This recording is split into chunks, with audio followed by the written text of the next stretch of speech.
Welcome to Lepakshi TV. నేను మీ anchor Shyam. ప్రస్తుతం private బస్సులు ఏవైతే ఉన్నాయో ప్రైవేట్ బస్సులకి ఒక పండగ వాతావరణం. ఒక మంత్ ఎండింగ్ వస్తుందంటే చాలు ప్రైవేట్ బస్ డ్రైవర్స్ కావచ్చు, ప్రైవేట్ బస్ ఓనర్స్ కావచ్చు, ఒక పండగ వాతావరణాన్ని మేల్కొల్పుతున్నారు.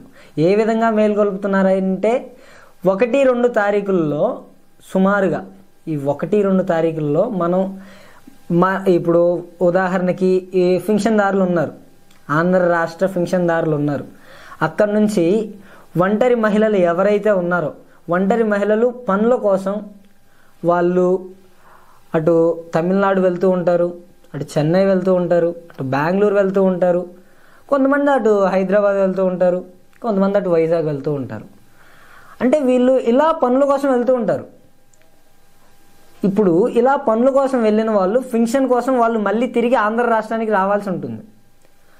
ఆంధ్ర రాష్ట్రానికి వాళ్ళు ప్రతీ నెల వచ్చి పింఛన్ తీసుకోవటం అనేది సాధ్యమైన పనే, అసాధ్యమైన పని అయితే కాదు. 1-2 తారీఖుల్లో పింఛన్ ఇస్తున్నారు. ఇక్కడ చంద్రబాబు నాయుడు గారు 4,000 రూపాయలు పింఛన్ అందజేస్తున్నారు. వృద్ధులకి కావచ్చు, లేదా ఒంటరి మహిళలకు కావచ్చు. అంటే ఇక్కడ ఈ ఒంటరి మహిళలు ఎవరైతే ఉన్నారో ఇతర రాష్ట్రాలకు వెళ్ళి పనులు చేసుకుంటూ ఉంటారు. వాళ్ళు 1-2 తారీఖుల్లో వచ్చి పింఛన్ తీసుకోవాలి. 1-2 తారీఖుల్లో వచ్చి పింఛన్ తీసుకోవాలి అంటే సాధ్యమైన పనే. కానీ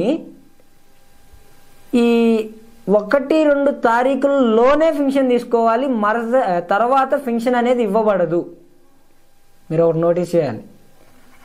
గతంలో ఉన్న గవర్నమెంట్ కూడా వాళ్ళు ఒక పింఛన్కి ఒక టైం అనేది పెట్టేవాళ్ళు.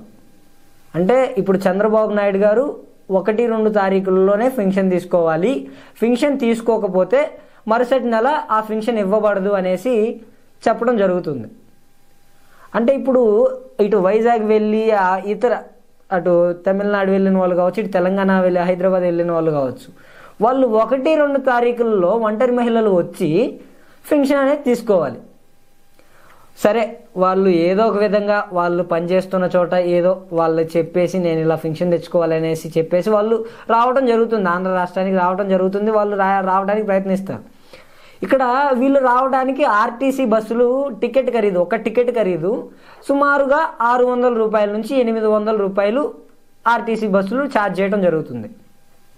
మరి ఇక్కడ ఆర్టీసీ బస్సులు అనేవి అందరికీ సౌకర్యం కల్పించలేవు. ఆర్టీసీ బస్సులు అనేవి అందరికీ సౌకర్యం కల్పించలేవు. కాబట్టి చాలామంది కొంచెం ప్రైవేట్ బస్సుల్లో ప్రయాణం చేయడానికి సిద్ధపడుతూ ఉంటారు. అలాగే ఇంకొక ఉదాహరణ, ఇప్పుడు వృద్ధులు ఉంటారు. వృద్ధులకి ఒక 2-3 పిల్లలు ఉన్న వాళ్ళు ఉంటారు. సామాన్యంగా ఒకళ్ళకి 2-3 పిల్లలు ఉంటారు. ఈ జనరేషన్లో అది కామన్ అనుకోండి. అంటే మన పాస్ట్ జనరేషన్లో చూసుకుంటే ఇంకా ఎక్కువ మందే ఉంటారు. కాకపోతే ఇప్పుడు ఈ వృద్ధులు ఎవరైతే ఉన్నారో వాళ్ళ పిల్లల దగ్గరికి వెళ్ళడం జరుగుతుంది. అంటే ఉదాహరణకి వయసు పైబడిన వాళ్ళు ఉంటారు కదండి, వయసు పైబడిన వాళ్ళు వాళ్ళ పనులు వాళ్ళు ఒకళ్ళే చేసుకోలేరు. వాళ్ళకు ఒక తోడు అనేది ఉండాలి, ఒక సపోర్టింగ్ పర్సన్ ఒకళ్ళు ఉండాలి. ఆ సపోర్టింగ్ పర్సన్ వాళ్ళ పిల్లల దగ్గరికి వెళ్ళి వాళ్ళు ఉంటారు. ఇప్పుడు ఒక ఉదాహరణకి వాళ్ళ పెద్ద అబ్బాయి దగ్గర ఒక 2 నెలలు ఉండటం కావచ్చు, వాళ్ళ చిన్న అబ్బాయి దగ్గర ఒక 2 నెలలు ఉండటం కావచ్చు. ఇక్కడ మనం ఒకటి నోటీస్ చేస్తే వాళ్ళ పెద్ద అబ్బాయి వైజాగ్లో ఉన్నాడు అనుకుందామండి, వాళ్ళ చిన్న అబ్బాయి హైదరాబాద్లో ఉన్నాడు అనుకుందామండి. ఇప్పుడు వాళ్ళు ఒక 2 నెలల కాలం వైజాగ్లో ఉంటారు, ఒక 2 నెలల కాలం హైదరాబాద్లో ఉంటారు. వాళ్ళు ప్రతి నెల వెళ్ళి పింఛన్ తెచ్చుకోవాలి. అంటే 1-2 తారీఖులోనే పింఛన్ తెచ్చుకోవాలి, లేకపోతే మరుసటి నెల పింఛన్ ఇవ్వబడదు. వాళ్ళు తేల్చి చెప్పేశారు. ఎన్డీఏ కూటమి సభ్యులు కావచ్చు, గతంలో ఉన్న జగన్మోహన్ రెడ్డి గవర్నమెంట్ కావచ్చు, తేల్చి చెప్పేశారు. అంటే ఇప్పుడు 1-2 తారీఖుల్లో పింఛన్ తెచ్చుకోవడానికి ఆర్టీసీ బస్సులు, ఇందాక మీకు చెప్పినట్టు ఆర్టీసీ బస్సు ఒక టికెట్ ఖరీదు ధర 600 రూపాయల నుంచి 800 రూపాయలు వాళ్ళు ఛార్జ్ చేయడం జరుగుతుంది, కేవలం ఆర్టీసీ బస్సుల్లోనే. ఇక ఈ రైల్వే స్టేషన్లో కావచ్చు, ఎక్కడైనా కావచ్చు, ఒక మంత్ ఎండింగ్ వస్తుందంటే, మంత్ ఎండింగ్ మీన్స్ 30-31 తారీఖు వస్తుందంటే ఒక పండగ వాతావరణం అనేది మేల్కొల్పుతున్నారు అందరు. రైల్వే స్టేషన్లో కావచ్చు, ఇటు ప్రైవేట్ బస్సుల్లో కావచ్చు, ఆర్టీసీ బస్సుల్లో కావచ్చు. మరి ఆర్టీసీ బస్సులు అందరికీ సౌకర్యం కల్పించలేవు కదా. అలానే ప్రైవేట్ బస్సుల్లో ప్రయాణం చేయడానికి సిద్ధమవుతారు. ప్రైవేట్ బస్సుల్లో ప్రయాణం చేయడానికి సిద్ధమైనప్పుడు ఒక్క టికెట్ ఖరీదు ధర, ప్రైవేట్ బస్సుల్లో ఒక్క టికెట్ ఖరీదు ధర సుమారుగా 2,000 రూపాయల నుంచి 3,000 రూపాయల వరకు వాళ్ళు ఛార్జ్ చేయడం జరుగుతుంది.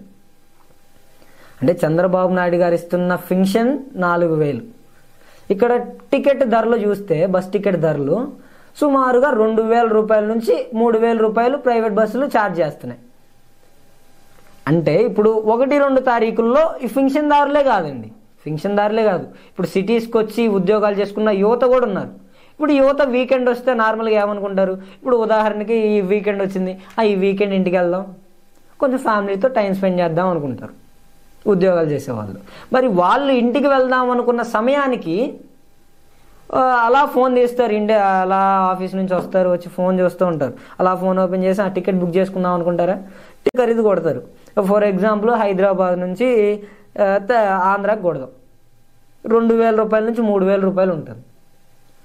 ఒకసారి పోనీ వైజాగ్లో పనిచేసే వాళ్ళు ఉంటారు, వాళ్ళు అలా చూస్తారు, ఇదేంటి 2,000 నుంచి 3,000 రూపాయలు ఉంది. అంటే ఇప్పుడు ఇటు యువతకి ఇబ్బందికరంగా మారింది, అటు పెన్షన్దారులకి ఇబ్బందికరంగా మారింది. యువత రావాలంటే 3,000, 6,000 రూపాయలు వాళ్ళు ఖర్చు పెట్టుకొని ఇంటికి వచ్చి మళ్ళీ వాళ్ళు తిరిగి ఉద్యోగానికి వచ్చేయాలి. వీకెండ్ అయిపోగానే సోమవారం మళ్ళీ లబోదిబోమంటూ ఎర్లీ మార్నింగ్ బస్సు కానీ ట్రైన్ కానీ ఎక్కితే కానీ వాళ్ళు ఉద్యోగానికి చేరుకోలేరు. మరి అలా చేస్తుంటే ఇప్పుడు యువతకి ఇబ్బంది అయిపోతుంది, పెన్షన్దారులకి ఇబ్బంది అయిపోతుంది. ఇక్కడ ప్రైవేట్ బస్సులు ఓనర్స్ మటుకు పండగలాగా చేసుకుంటున్నారు, వాళ్ళకి ఒక పండగ వాతావరణం వచ్చేస్తుంది. దీన్ని దృష్టిలో పెట్టుకొని ఎన్డీఏ గవర్నమెంట్ ఏదైతే ఉందో ఈ సమస్యని ఎంత త్వరగా పరిష్కరించుకుంటే అంత మంచిదిగా భావిస్తున్నాం. ఎందుకనంటే మనం ఉదాహరణకు చూసుకుందాం, ఇప్పుడు సచివాలయం దగ్గర నిన్నే ఆగస్టు 2వ తారీఖున వృద్ధులు ప్లస్ ఒంటరి మహిళలు ఎంత జనాభా అంతా సచివాలయం దగ్గర ఎలా నిలిచి ఉన్నారో మీరు ఒకసారి చూడవచ్చు స్క్రీన్ మీద.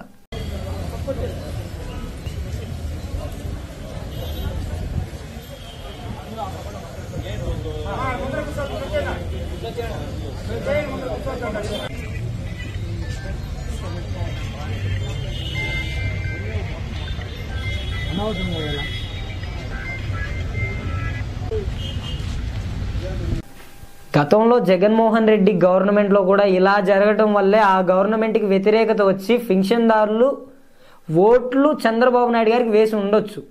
చంద్రబాబు నాయుడు గారు వస్తే ఈ సమస్యను ఏమైనా పరిష్కరిస్తారేమో అని.